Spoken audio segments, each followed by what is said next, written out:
He hasn't been misbehaving in the courtroom, has he? No, he has not. Indeed, he has been very respectful. Occasionally, he turns around and looks into the spectator gallery and smiles at certain people. I was able to grab one of those people yesterday. She's back again this afternoon, and that's his niece, a woman who is 13 years younger than he is, who tells me that she has very fond memories of her uncle.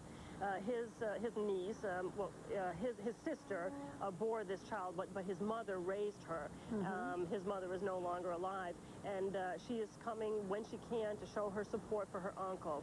Well, it's got to be very tough for the Newberry family as well. Bob, have you had a case where it seems like everything is against the defense? The evidence is just overwhelming. We even have a confession, and yet the defense pulls out a not guilty verdict? Well, it's very rare, that happens, but sometimes it actually does happen. I have had cases like that.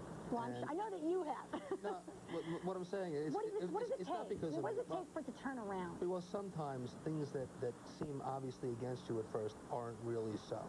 And then sometimes you go into a case and the witness, the case, the way that the government lays it out, it seems like you have no shot whatsoever. But maybe you have a few things. Maybe because a lot of times the government presents things, and a lot of times the government takes the word of FBI agents and police officers, on its face. They don't really challenge it. And you're the first one out there challenging it. And sometimes you have the opportunity to turn the testimony on its ear. It's very hard, though, because really what you want to do is when you're first starting to get ready to try a case, even a case like this is you want to find a reason that you can go to the jury and say, my guy deserves your attention, and maybe some type of sympathy. What's Newberry's best shot here? If he can pull this thing out at the bottom of the ninth inning, what's his best chance? Is that on the death penalty or a guilty verdict? Either one, whatever you got. Well,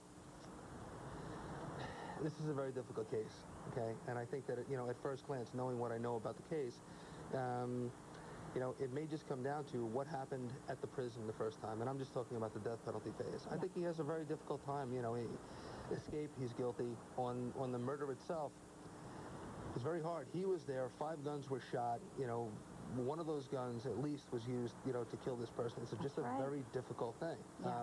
Now, the defense team knows things that I don't know, and maybe they have some, little things that they're going to try to pull a rabbit out of a hat with, but I think that maybe what they're going to go for is the death penalty phase, if he doesn't want to die.